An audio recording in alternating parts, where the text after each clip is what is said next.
Okay, this is too ironic. Too ironic. We got a random dirt biker. Yeah.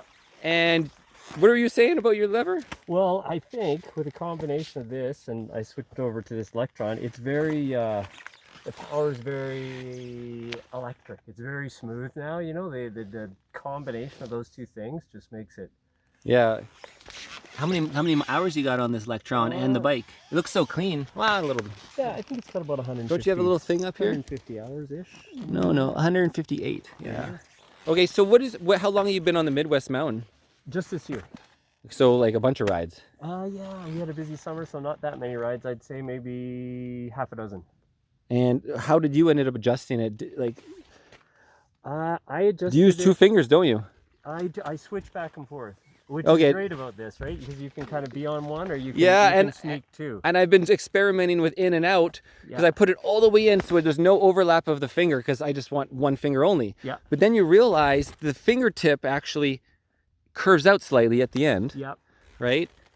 And that causes a problem. You want to actually have your finger, it's closer to the bar when you go as at the angle when it's like this. Exactly. Like, and the other thing too is that I had it a little bit further and I had it a little further in, and what kept happening is that, right, I would catch it on my second finger. Yeah. So now I can be out here and I can either use it one finger or I can just creep the second one onto it. Yeah, and so that's what I did. So yesterday I dabbled and it was all the way in, and today I moved it back so you have the option of two finger. However, it's actually just as comfortable for one finger. I haven't even used two yet the whole ride. So great.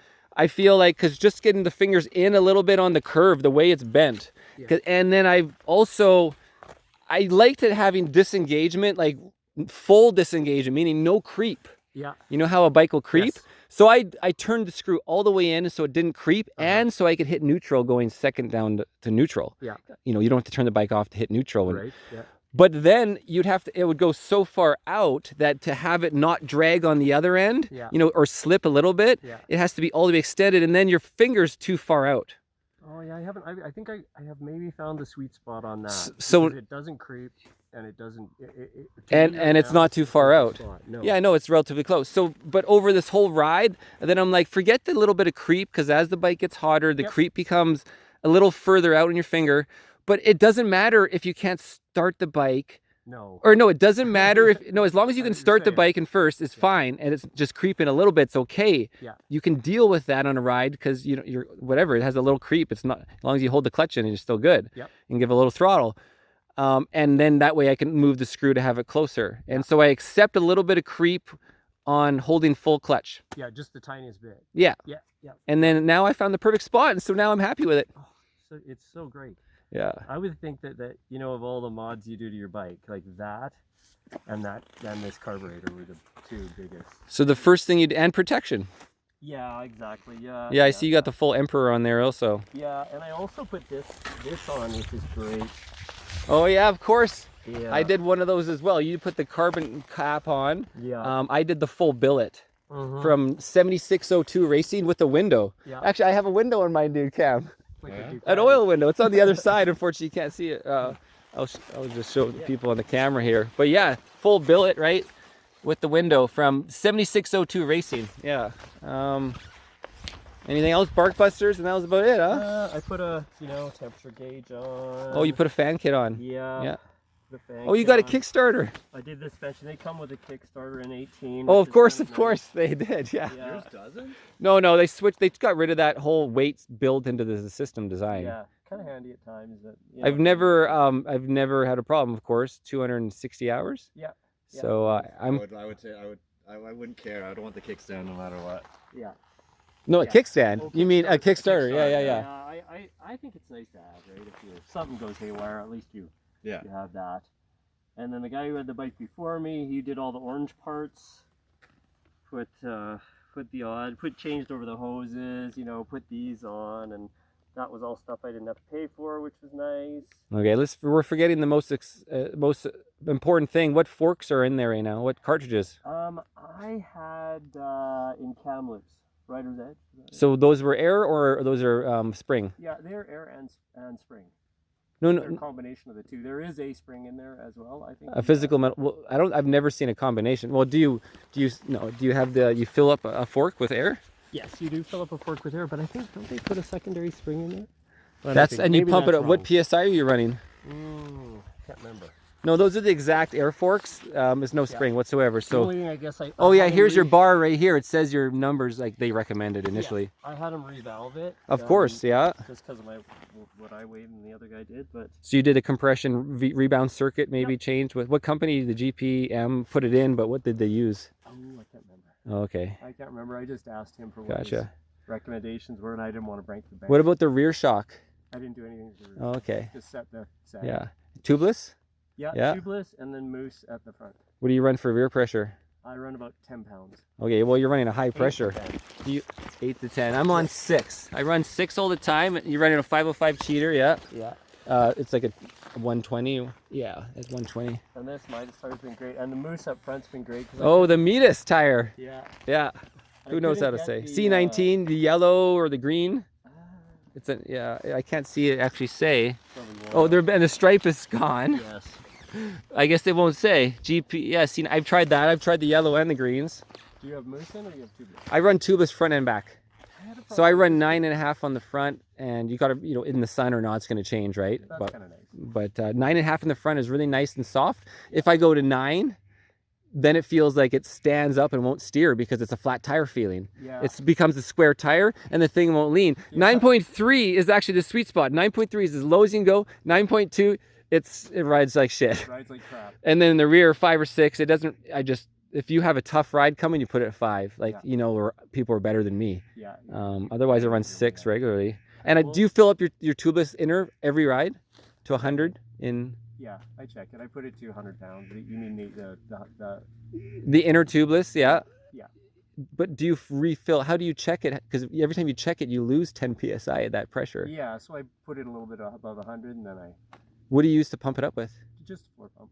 Yeah, one like a bicycle that shows a high psi. That has a gauge. I use one of those little Milwaukee compressors, and I just set 105 and press enter. Oh, that's handy. So I recommend one of those. It's well worth your time, dude. You just set it, and Away you go. because you do the tubeless every ride. Yeah. That's the downside. So what happens when you're adventuring on the road, like an adventure ride, overnights, and what are you gonna do? You're gonna bring like a little hand pump, I guess, and those suck though, right? It's a slow go. I have a hand pump, but that would not be for the inner. That's for the outer. Yeah, exactly. Yeah. Where you only have to touch it up a little. I was trying tubeless up front, but I could never get it to hold air. And I had moose before. Oh, you had a bad install essentially. Yeah, I just could not get it to go. So I went moose before that and moose again. So you still have the front tubeless system? Hmm? You still have the tubeless system at home, the front? No, I took it back.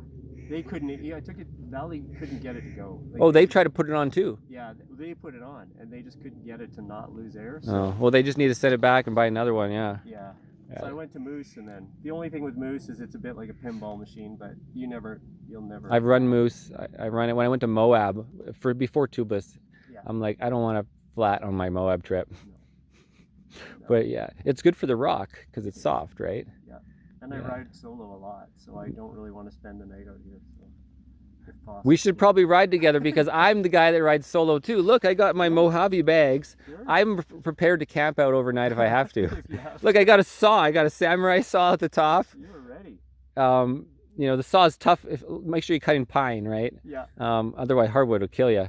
You make a lead. I ride in the winter by myself too, all winter, last 2 winters, and I run the Trelleborgs. Yeah. Holy. And I do that by myself. Jeez. Yeah. Like in the winter time, you ride up in Summerland. You ride Summerland in the winter mostly because then there's less rocks everywhere, and you can free roam. You can kind of like the snow bike style. Yeah. When it's deep snow but light, you go right through it. You still barely touch the ground. Yeah. And you just plow like a sled, like a snow bike. You just rip and you have your foot out sitting down, right? Yeah. Like you're freaking until you hit a huge rock that's under like that much snow, and you fly. So because you don't know where the rocks are, you can't see them. Oh, we've ridden Bartley a lot in November, which you get snow, behind Bylands there, and exactly that. And those trails have a lot of log underneath the debris too. So when you get we're ridden in a foot of snow, and I can't say. I think it was a character building experience. Do you have some kind of like SOS if you're in trouble that you can send no matter where you are? I sure do. I got the PLB. I got a full-on PLB. The ones that all the sailors use, the boaters. Yeah. They were actually required to have these. It's a 1-button emergency helicopter. essentially. So it'll send through all the satellite systems because you know, like what is it, Garner? What is it one? Yeah, I have an InReach. So the downside in reach, the downside is in reach is it's not a dedicated. It actually communicates too, which means you can drain your battery and then you have a dead battery too. Yeah. But because you use it for other things. Yeah. But what the main thing is, that it goes to the Iridium network only, which is a paid network. Yeah. The other PLB hits everything. Oh yeah, so they're bound to find you. So you have a better chance for a connection, and so you put up a little antenna too. You press the button, it tells you it's been sent successful. It gives you a successful notification, and then it's going to go right to the local police. Yeah.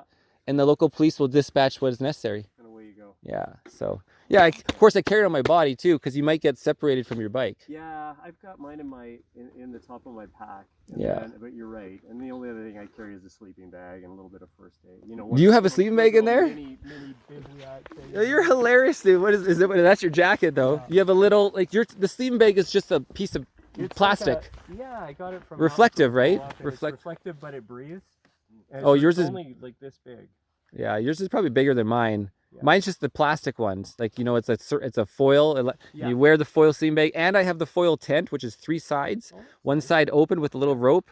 And what you do is you build a fire in front of it, and the fire will reflect Yeah. into your tent all around you. And that's how you, and then you do a lean-to fire. If in wintertime, you just Yeah. light a whole tree on fire. Yeah. Um, I bought one of those little, lighters that the crack guys use. Yeah. And that kind of stuff. Yeah, I have a torch. I carry a torch lighter too. And you carry the material that you light, which becomes like a flaming match. Yeah. It's like this cardboarded stuff compacted Yeah. into like just a hard piece of like, nothingness, and then you burn it. Yeah. Yeah, I think I use alcohol and cotton. Oh yeah, people do the alcohol and cotton stuff. So I went for the full Ohlins. You did? Ooh. Because I had the air fork in there, and What did that cost? That the must not forks are like, I'm trying to remember, 3,500 US. be- Yeah. For the forks, so almost 5K for Canadian, and the rear shock was another like 1,300. I got a sponsor though of Ohlins in the States, Oh, that's with nice. KFG Motorsports, so I was able to get them for their costs. So then I saved like a good $1,500, right? Oh, that's good. And you just transfer them onto the next bike. Yeah, sure. Just moving. I keep my old forks, and you just keep moving down the line. 48, right? Yeah. They're the FXR 48s, and then the shock. But anyways, beautiful, because otherwise you're doing a spring conversion kit, for my opinion, Yeah, not just a that's what- revalve. That's what I was thinking of when we were But that's talking before. $1,500. Yeah. Yeah. And you don't get that money back on resale. No. The forks I keep. Yeah. Most of this stuff you can move, right? Anyways, Okay. well, anyways, this is the best information. I can't believe how much similar things we're doing, but this is Marcel, guys. Cheers.